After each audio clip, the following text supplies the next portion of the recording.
Doma v svetu. Mladi Korošci po svetovnih metropolah.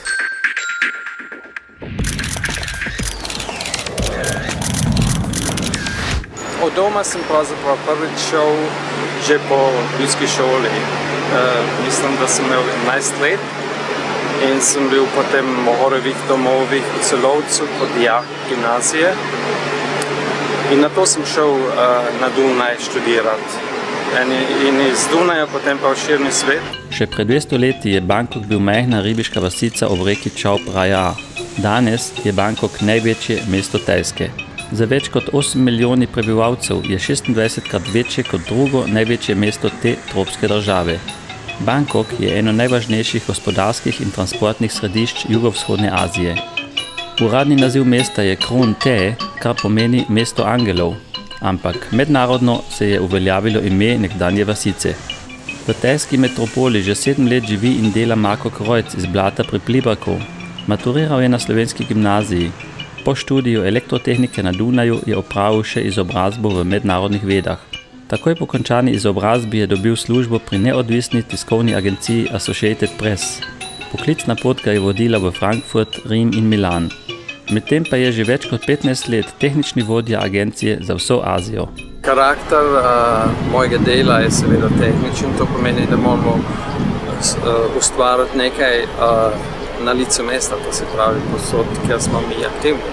To se pravi, da moramo intenzivno delati z lokalnimi ljudmi. In seveda jaz pridem zelo direktni kontakt s temi ljudmi in to nam da veliko prednost, ker lokalni, navadno domačini veliko boljše vejo, imajo boljši dostop do resurs.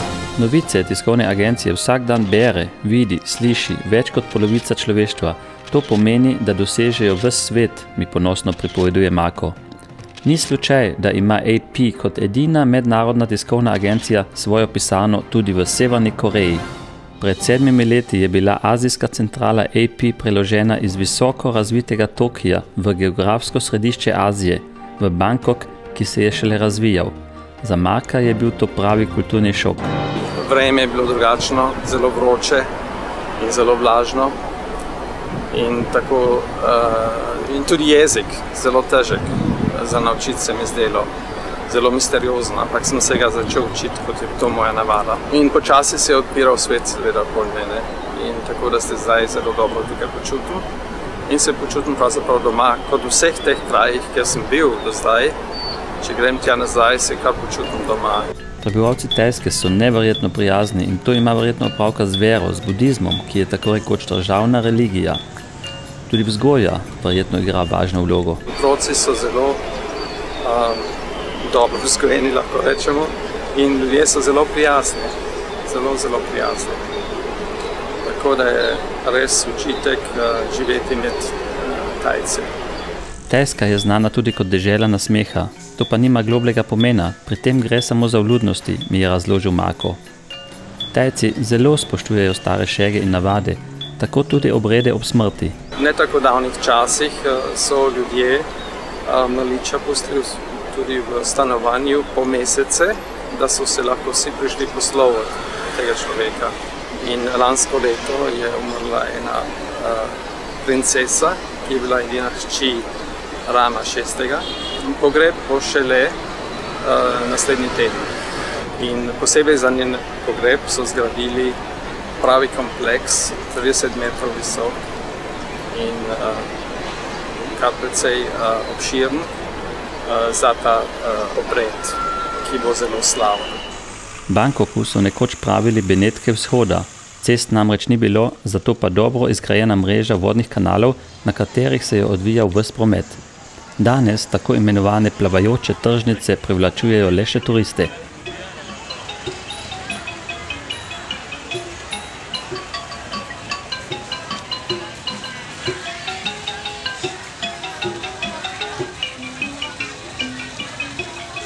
V Bangkoku so kanale v glavnem zasuli in zgradili široke ceste, na betonskih stebrih pa mestne železniške povezave.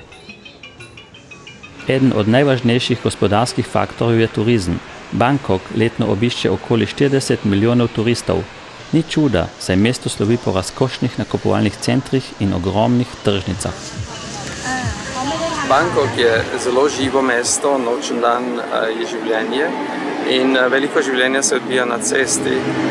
Med drugim tudi kuhajo po pločnikih povsod, kjer pogleda človek in za južno, za zajtrk in tudi za večerjo kuhajo kar na prostem in ljudje pridejo in dobijo za jest ali pojejo tam ali pa nesijo na seboj v biro ali pa domov. Tajska nudi ogromno izbiro svežega sadja. Vsak letni čas ima svoje sadeže. Ob mojem obisku so vse povsod prodajali sveži mango. Ljudje seveda se zavestno hranijo tukaj, radi jejo sadje, vejo, kaj morajo, kaj ne smejo jesti. In tudi jedi so zelo lepo, harmonično začinjene. Večkrat sem se vprašal, zakaj se domačini ne potijo. Dokler sem se gibal, je še kar šlo. Komaj pa sem se ustavil, je kar steklo po telesu. Rekli so mi, da naj hodim bolj sproščeno, počasi, nobenega stresa. In to je res pomagalo. Marko se je na dolge poti, ki jih preživlja v letalih, že navadil in razvil je svojo tehniko, kako se v letalu odpočiti. Meni je nažalost noče izdati. Ne moram izdati. Ne moreš izdati. No, važno je veliko vode piti in vse ostalo pride od samega sebe. Običajno Marko 2-krat na leto obišče domači kraj, za Božič in če je bila sreča, sem bil doma tudi za časa pliberškega jarmarka, ker je seveda vedno bilo zelo nekaj posebnega za pliberški kraj in za Podivno in za mene tudi. Vedno sem se spominjal posebno na otroška leta in seveda je vedno bilo zelo fajn srečati družino, sorodnike, prijatelje, sošolce in znance. Marko je šel s trebuhom za kruhom tujino in to še preden sta se pojavila internet in satelitska televizija. In seveda sem bil zelo izoliran, ker ni bilo satelitske televizije in tudi interneta ni bilo, tako da ni bilo enostavno tudi se povezati z domom in dogodki doma.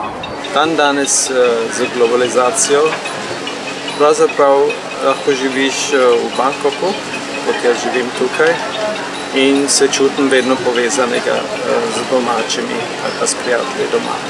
Med študijem je Marko bil vodič za ameriške turiste po Evropi. Na koncu ene od tur ga je nagovoril neki gospod, mu izročil vizitko in dejal, da naj se po končanem študiju oglasi. Kot se je izkazalo, je to bil takratni direktor tiskovne agencije Associated Press iz New Yorka. In zdaj Marko že 27 let dela za to podjetje.